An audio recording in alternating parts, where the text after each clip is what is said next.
নমস্কাৰ মই নবনীতাই আপোনালোক সকলোকে স্বাগতম জনাইছো নৰ্থ ইষ্ট ব্লগাৰ্ছৰ আন এটি ব্লগলৈ আজি ব্লগটোত আপোনালোকক মই দেখুৱাম বিহুৰ সময়ত আনি থোৱা জলপানবোৰ যদি থাকি যায় তাৰে কি ধৰণে মই ব্যৱহাৰ কৰিছিলো সান্দহ গুড়ি কি বনাইছিলো তাকে চাও আহক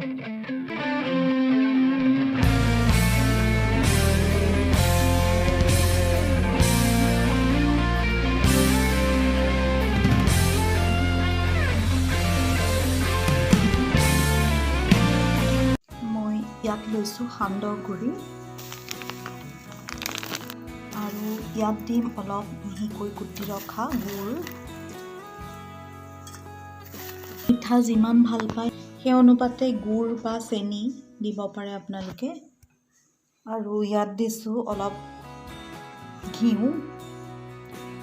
গৰু ঘিউ দিছো আৰু এতিয়া এইখিনি ভালদৰে মিহলাম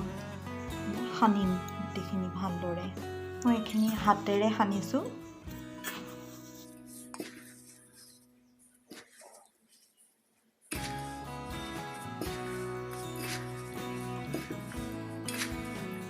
আৰু ভালদৰে সানি লোৱাৰ পিছত এতিয়া অলপ গাখীৰ দি মই ভালদৰে আকৌ সানিম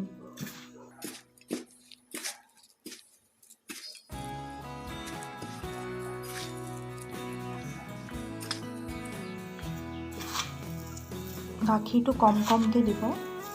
একেলগতে সৰহকৈ গাখীৰ দিলে বেছি পনীয়া হৈ গ'লে দিগদাৰ হ'ব লাডুটো বান্ধিবলৈ আৰু এতিয়া এইখিনি মই এনেদৰে ভালদৰে সনা হোৱাৰ পিছত এনেদৰে লাডু বান্ধিব পৰা হৈ গৈছে আৰু ইয়াৰ সৰু সৰু লাডু বনাম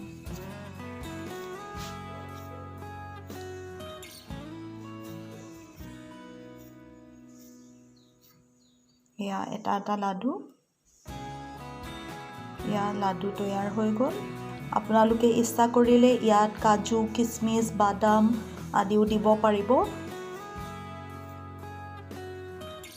আটাইকেইটা লাডু বনোৱাৰ পিছত এয়া চাওক লাডু তৈয়াৰ হৈ গৈছে গোটেইখিনি আৰু এয়া এতিয়া আপোনালোকে চাহৰ লগত খাব পাৰে কাৰণ বিহুৰ পিছত জলপান বেছিকৈ বহুতে আজিকালি নাখায় গতিকে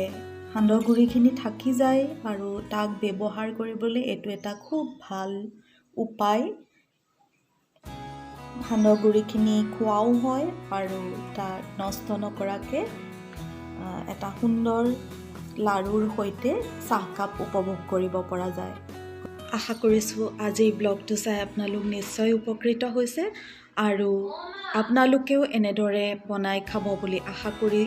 আজিলৈ ইয়াতে সামৰণি মাৰিছোঁ আপোনালোকে আজি ব্লগটো চাই কেনে পালে কমেণ্টত জনাবলৈ নাপাহৰিব লগতে লাইক কৰিব শ্বেয়াৰ কৰিব আৰু নৰ্থ ইষ্ট ব্লগাৰ্ছ চেনেলটো ছাবস্ক্ৰাইব কৰিবলৈ নাপাহৰিব ধন্যবাদ